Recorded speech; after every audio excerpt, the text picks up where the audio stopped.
한국지방행정연구원이 고품질의 연구 성과를 국민 여러분 가까이 전합니다. 행복한 지방행정 보이는 연구.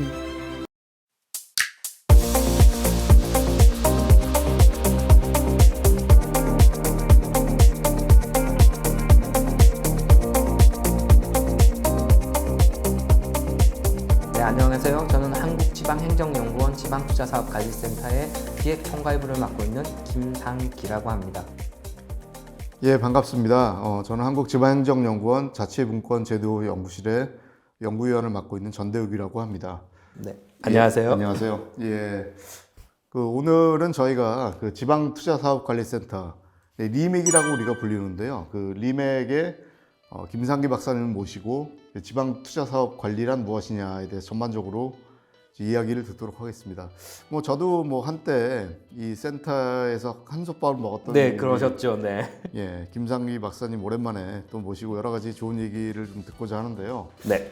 우선 이 제도적인 특징에 대해서 제가 좀 소개를 좀 부탁드릴까요? 네, 알겠습니다. 네. 예, 보통 우리가 알고 있는 예타라고 불리는 박사님 표현에 의하면 전 국민이 알고 있는 이 거대 국책 투자 사업 같은 걸 할 때 이제 KDI나 기재부에서 예타를 하는데 네, 맞습니다. 그렇다면 이 지방자치단체가 이렇게 큰 사업들 몇백억, 몇천억, 몇 조짜리 사업을 할 때는 또 나름대로 지방자치법에 의해서 뭔가 이 절차들이 있는데 그런 것들에 대해서 간단하게 좀 소개를 좀 부탁드리겠습니다. 네, 알겠습니다. 사실은 전 국민이 모두 예타에 대해서는 굉장히 잘 알고 있습니다. 다만 예타는 총 사업비 500억 이상에 국비가 300억 이상 들어가면 국가재정법에 따라서 예비 타당성 조사를 받도록 되어 있는데, 그럼 아마 고민이 있을 겁니다. 총 사업비가 500억이 넘는데 국비가 300억이 안 들어가면 어떻게 되냐?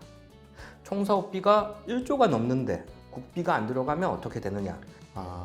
전액 지방비로 그렇죠. 갔을 때의 상황. 예, 그렇죠. 맞습니다. 왜냐하면 예타를 받기 위해선 두 가지 조건을 충족을 해야 됩니다. 총 사업비가 500억이 넘어야 되고 국비가 300억이 넘어야 된다는 이 조건이죠. 그래서 사실은 지방재정법이라는 게 있습니다. 지방재정법이란 건 뭐냐? 지방자치단체가 예산을 편성할 때 따라야 되는 절차인데요. 그 절차 중에 뭐가 있냐면 총 사업비가 500억 이상 넘어가는 사업들은 지방재정법에 따라서 타당성 조사를, 그것도 행안부 장관님이 고시한 기간에 타당성 조사를 의무적으로 받도록 해 두었습니다. 다만 거기에 단서 조항이 있는데 국가재정법에 따른 예비 타당성 조사 대상 사업은 지방재정법에 따른 타당성 조사를 받은 것으로 본다. 이렇게 지방재정법 제37조에 명시가 되어 있어서 이렇게 생각하시면 됩니다. 국가재정법을 안 받으면 총사업비가 500억이 넘는 사업들은 지방재정법에 따라서 리맥이란 곳에서 타당성 조사를 받는구나. 국가랑 지방자치단체가 큰 규모의 사업들을 하는데 네.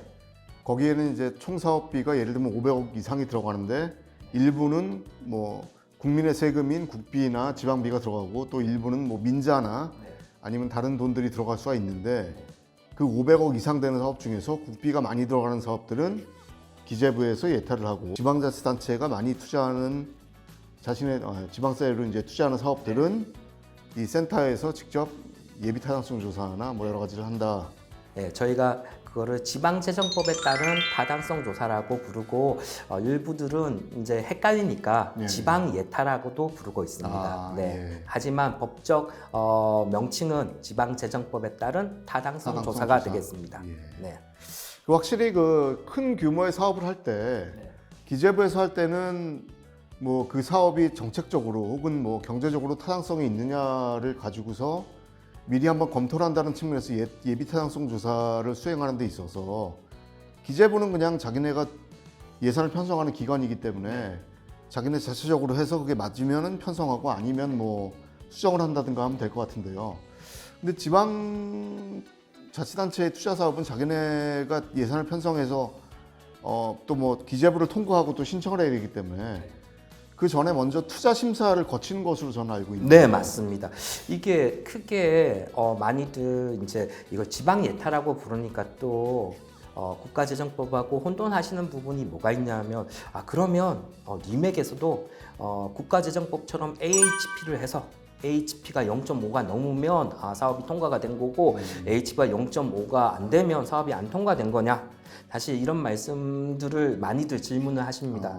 다만 이게 좀 고민이 되는 부분을 한번 짚어봐야 됩니다. 뭐냐면 국가재정법은 사실은 국비를 어떻게 효율적으로 어사인하느냐 아마 주안점이 그쪽에 맞춰 있습니다. 할당하느냐? 그렇죠. 예. 근데 지방재정법은 그 지방자치단체에서 가장 필요한 사업에 돈을 쓰게 돼 있습니다. 네. 그래서 제가 이제 공무원 교육을 할 때 흔히들 이렇게 많이 설명을 드리는데 대규모 자치단체에서 이제 굉장히 부유하고 큰 지방자치단체에서 우리 동네 목욕탕을 하나 만들겠습니다 하면 그거는 민간의 영역이지 지방자치단체가 할 만한 좋은 사업은 아닌 것 같습니다 라고 설명을 드리지만 정책적으로 타당하진 사업은 아니다.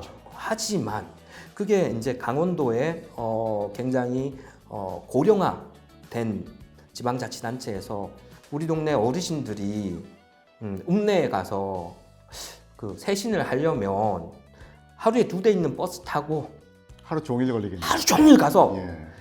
근데 가만히 봤더니 우리 지역 어르신들의 보건, 그 다음에 또 건강, 그 다음에 복지를 위해서 조그만 찜질방이든 조그만 이런 사업을 하나 하려고 한다라고 하면 그거는 그 지역에는 정말 필요하고 좋은 사업이 될 수도 있습니다. 예. 제가 이 말씀을 드리는 건 뭐냐 하면 중요한 거는 지방재정법에서는 그 지역의 여건, 그 지역의 특수성, 그 지역의 상황을 고려하고 있습니다. 그래서 그 사업의 특성을 정책적으로 다 기술을 해주고 최종적으로는 그 사업이 예산을 편성해서 가도 될지 안 될지는 투자심사위원회에서 스티어링 커미티라고 이제 해외에선 부르죠. 이제 해당 분야의 전문가들이 앉아서 그 사업의 의뢰서를 보고 그다음에 그리고 전문기관의 타당성 조사 보고서를 보고 이제 결정을 하게 됩니다. 그 결정은 적정, 조건부, 재검토, 부적정으로 이렇게 나오고 있습니다. 예.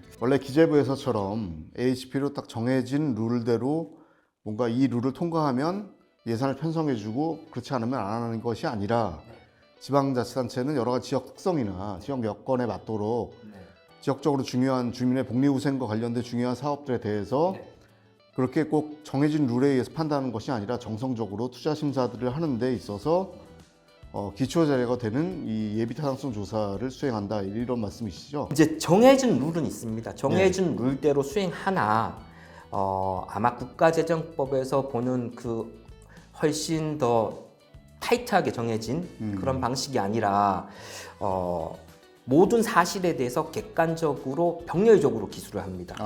그러니까 경제성은 이 정도 나왔고 재무성은 이 정도 나왔고 그 다음에 정책적으로는 어떤 사업인지에 대해서 병렬적으로 기술을 하는데 우리가 흔히 알고 있는 HP 분석 결과라는 것은 거기에서 나온 것들을 수치화합니다. 예, 계층화 분석법이라고 불리우는 AHP는 결론을 하나로 그렇죠. 경제성, 재무성, 정책성을 하나의 숫자로 표현하는 방법. 그리고 거기에 가중치를 더해서 최종적으로 도출을 하는데 사실은 지방투자 사업은 가중치를 부여하는 게 굉장히 난해합니다.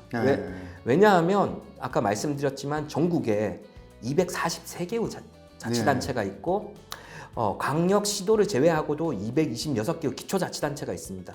그 기초자치단체 중에서는 굉장히 부유한 자치단체도 있지만 인구가 채 3만도 안 되는 굉장히 작은 자치단체들도 있습니다. 그 자치단체의 현안 사업들이 다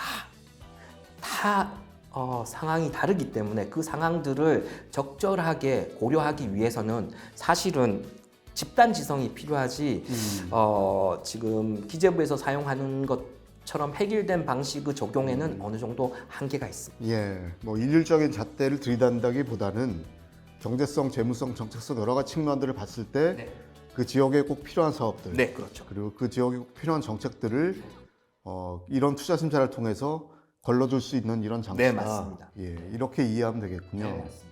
예, 오늘 뭐 이쯤에서 그러면 대담 마치도록 하겠습니다. 네, 알겠습니다. 예. 감사합니다. 예, 감사합니다. 한국지방행정연구원이 함께 더 나은 내일을 만들어 가겠습니다.